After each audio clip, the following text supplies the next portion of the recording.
ஹல்லேலூயா. ஆண்டவருடைய நாமம் மகிமைப்படுவதாக. அன்பின் ஆண்டவரே, இந்த வேளையிலும் எங்களுடைய இந்த அதிகாலை ஜெபத்தை நீர் எங்களுக்கு அதிகாலை வேத வாசிப்பு நிகழ்ச்சி எங்களுக்கு ஆசீர்வதிக்கும்படிக்காக நாங்கள் உண்மை நோக்கி பார்க்கிறோம். இசப்பா, நீர் எங்கள் நடுவில் வந்து கிருபையாக இறங்கி வரும்படி உண்மை நோக்கி பார்க்கிறோம். ஆண்டவரே, உடைய வல்லமை விளங்கும்படி செபிக்கிறோம். இந்த அதிகாலை வேத வாசிப்பு நிகழ்ச்சி எங்களுக்கு ஆசீர்வாதமானதாக நீர் எங்களுக்கு தரும்படி உண்மை நோக்கி நாங்கள் பார்க்கிறோம். ஆண்டவரே, நம்முடைய மகிமை எங்களுடைய வாழ்க்கையில் கிரியை செய்யும்படி ஒப்புக் கொடுக்கிறோம். கர்த்தர், நீர் நல்லவர், வல்லவர், கிருபை உள்ளவர். இந்த நாளை நீர் எங்களுக்கு ஆசீர்வதித்து தந்து ஆண்டவரே, இந்த வேத வாசிப்பு ஒவ்வொருவருக்குள்ளும் கிரியை செய்யும்படி ஒப்புக் கொடுக்கிறோம். அப்பா, நமக்கு மகிமை செலுத்துகிறோம். கர்த்தர், நீர் எங்களோடு அசைவாடும்படி ஒப்புக் கொடுக்கிறோம். கர்த்தர் கிரியை செய்வீராக.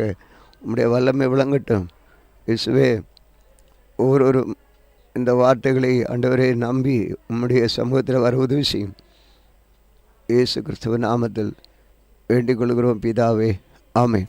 அன்பு நேயர்களே, இந்த வேத வாசிப்பு நிகழ்ச்சிக்கு நேராக உங்களை அழைப்பதை நாங்கள் மிக மகிழ்ச்சி அடைகிறோம். நீங்கள் இதை ஒரு விதமாக நினைப்பீர்கள், இது என்ன பைபிள் ரீடிங் தானே நினைப்பீங்க. இங்கே தான் இருக்குது அற்புத மகிமை. இதனுடைய மகிமை என்னவென்றால், நீங்கள் நிச்சயமாக ஒரு முறை இதை கேட்பீர்களானால் இந்த வேத வார்த்தைகளை முழுவதும் இந்த ஆண்டிலே ஒரு முறை வேதத்தை வாசித்து முடிக்கிறீர்கள். எத்தனை முறை நீங்கள் இதை கேட்கிறீர்களோ அத்தனை முறை நீங்கள் வேதத்தை வாசித்து முடிக்கிறீர்கள். அப்படியாக இருக்குது. அது மாத்திரமல்ல, ஜீவனுள்ள வார்த்தை, இதிலிருந்து தான் ஜீவனை புறப்படுகிறது. உடைய வாழ்க்கையில் ஒரு மகிழ்ச்சியை கொண்டு வரும்.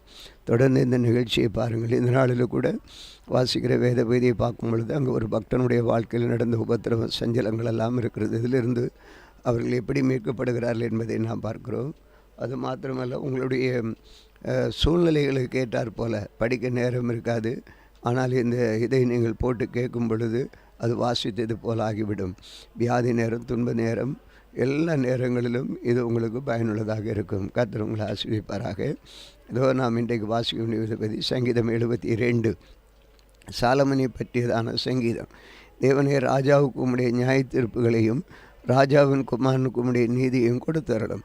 அவர் உம்முடைய ஜனங்களை நீதியோடு உம்முடைய ஏழைகளை நியாயத்தோடு விசாரிப்பார். பர்வதங்கள் ஜனத்துக்கு சமாதானத்தை தரும், மேடுகள் நீதியின் விளைவோடு இருக்கும்.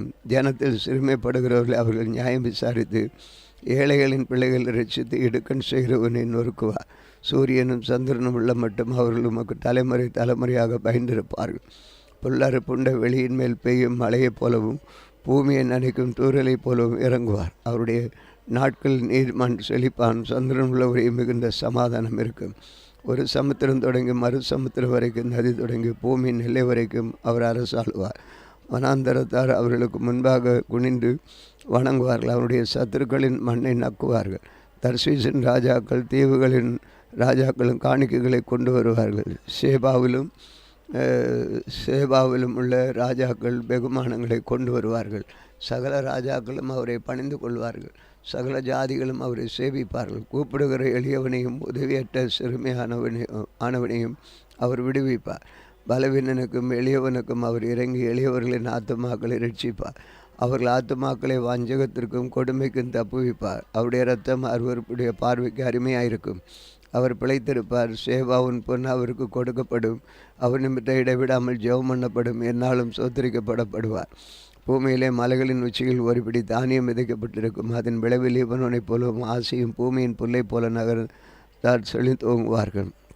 அவருடைய நாமம் என்னென்னைக்கு சூரியன் உள்ள மட்டும் அவருடைய நாமம் சந்தான பரம்பரையாக நிலைநிற்கும். மனுஷர் அவருக்கு ஆசீர்வதிக்கப்படுவார்கள். எல்லா ஜாதிகளும் அவரை பாக்கியமுடவர்கள் என்று வாழ்த்துவார்கள். இஸ்ரவேலின் தேவனாயிருக்கிற கர்த்தராகிய தேவனுக்கு ஸ்தோத்திரம் உண்டாது. அவரே அதிசயங்களை செய்கிறவர். அவருடைய மகிமை பொருந்திய நாமத்துக்கு என்னென்னைக்கும் ஸ்தோத்திரம் உண்டாவதாக. பூமி முழுவதும் அவருடைய மகிமையால் நிறைந்திருப்பதாக. ஆமேன், ஆமேன். ஈசாயின் புத்திரனாகிய தாவீதின் விண்ணப்பங்கள் முடிந்தது. சங்கீதம் 73 சுத்த இருதயம் உள்ளவர்களாகிய இஸ்ரவேலுக்கு தேவன் நல்லவராகவே இருக்கிறார். ஆனாலும் என் கால்கள் தள்ளாடுவதற்கும் என் அடிகள் சறுக்குதலுக்கும் சற்றே தப்பிட்டு துன்மார்க்கரின் வாழ்வை நான் காண்கையில் வீம்புக்காரருடைய அவர்கள் மேல் பொறாமை கொண்டேன். மரண பரிந்தம் அவர்களுக்கு இடுக்கண்களிலே அவருடைய பலன் உறுதியாக இருக்கிறது. நரற்படும் வருத்தத்தில் அகப்பட்டார்கள். மனுஷர் அடையும் உபாசியை அடைவார்கள். ஆகையால் பெருமை சரப்பணியைப் போல அவர்களை சுற்றி கொள்ளும். கொடுமை ஆடையைப் போல் அவர்களை மூடிக்கொள்ளும். அவர்கள் கண்கள் கொழுப்பினால் எடுப்பாக பார்க்கிறது. அவர்கள் இருதயம் விரும்புவதிலும் அதிகமாய் நடந்திருக்கிறது. அவர்கள் சீர்கெட்டு போய் அகந்தையாய் கொடுமை பேசுகிறார்கள், இருமாப்பாய் பேசுகிறார்கள். தங்கள் வாய் வானம் மட்டும் எட்ட பேசுகிறார்கள். அவர்கள் நாவு பூமி எங்கு உலாவுகிறது. ஆகையால் அவருடைய ஜனங்கள் இந்த வழியாகவே திரும்புகிறார்கள். தண்ணீர்கள் அவர்களுக்கு பரிபூர்ணமாக சுரந்து வரும். தேவனுக்கு அது எப்படி தெரியும்? உன்னதமானவருக்கு அதை பற்றி அறிவு உண்டோ என்று சொல்லுகிறார்கள். இதோ இவர்கள் துன்மார்க்கர், இவர்கள் இன்றும் சுகஜீவிகளாயிருந்து ஆசையை பெருக பண்ணுகிறார்கள். நான் விருதாவாகவே என் இருதயத்தை சுத்தம் பண்ணி குற்றமில்லாமல் தன் கைகளை கழுவினேன். நாள்தோறும் நான் வாதிக்கப்பட்டும் காலைதோறும் தண்டிக்கப்பட்டும் இருக்கிறேன். விதமாய் பேசுவேன் என்று நான் சொன்னேன். ஆனால் இதோ உம்முடைய பிள்ளைகளின் சந்ததிக்கு துரோகி ஆவேன். இதை அறியும்படிக்கு யோசித்து பார்த்தேன். நான் தேவனுடைய பரிசுத்த ஸ்தலத்துக்குள் பிரவேசித்து அவர்கள் முடிவை கவனித்து உணரும் அளவும் அது என் பார்வைக்கு விசனமாக இருந்தது. நிச்சயமாகவே நீர் அவருடைய சறுக்கலான இடங்களில் நிறுத்தி பாழான இடங்களில் விழப்பண்ணுகிறேன். அவர்கள் ஒரு நிமிஷத்தில் எவ்வளவாய் பாழாய் போகிறார்கள். பயங்கரமானவர்கள் அழிந்து நிர்மலமாக்கிறார்கள். நித்திரை தெளிந்தவுடனே சொப்பன ஒளிவது போல ஆண்டவரை நிர்வலிக்கும் பொழுது அவர்கள் வேஷத்தை இகழுவீர். இப்படியாக என் மனம் கசந்து என் உள்ளந்திரியங்களினாலே குத்துண்டேன். நான் காரியம் அறியாத மூடனானேன். உமக்கு முன்பாக மிகவும் பேசாமல் மிருகம் போல் இருந்தேன். ஆனாலும் நான் எப்பொழுதும் உம்மோடு இருக்கிறேன். என் வலதுகையை பிடித்து தாங்குவீர்.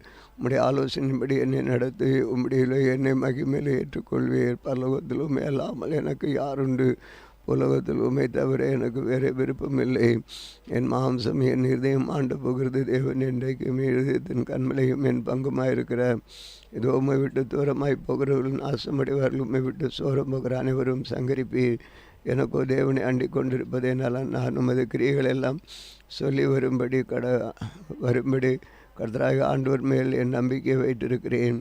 சங்கீதம் 74. மஸ்கில் என்னும் ஆசாவின் போது சங்கீதம். தேவனே, நீர் என்னை இன்றைக்கும் ஏன் தள்ளி விடுகிறீர்? உமது மேய்ச்சல் நாடுகள் மேல் உமது கோபம் ஏன் புகைகிறது?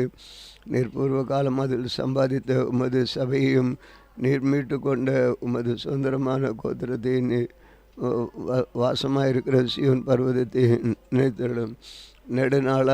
நெடுங்காலமாய் பாழாய் கிடக்கிற ஸ்தலங்களில் உம்முடைய பாதங்களை எழுந்தருள பண்ணும். பரிசுத்த ஸ்தலத்தில் சத்ரு அனைத்தையும் கெடுத்து போட்டான். உம்முடைய சத்துருக்கள் உம்முடைய ஆலயங்களுக்குள்ளே கர்ஜித்து தங்கள் கொடிகளை அடையாளமாக நாட்டுகிறார்கள். கோடரிகளை ஓங்கி சோலையிலே மரங்களை வெட்டுகிறவன் பேர் பெற்றவனானான். இப்பொழுது அவர்கள் அதன் சுத்திர வேலைகளை முழுவதையும் ஆட்சிகளாலும் சம்மட்டிகளாலும் தகர்த்து போடுகிறார்கள். உமது பரிசுத்த ஸ்தலத்தை அக்கினிக்கு இரையாக்கி உமது நாமத்தின் வாசஸ்தலத்தை தரை மட்டும் எடுத்து அசுத்தப்படுத்தினார்கள். அவர்களை ஏகமாய் நீர்த்துளி ஆக்குவோம் என்று தங்கள் இதயத்திலே சொல்லி தேசத்துள்ள ஆலயங்களில் எல்லாம் சுட்டரித்து போட்டார்கள்.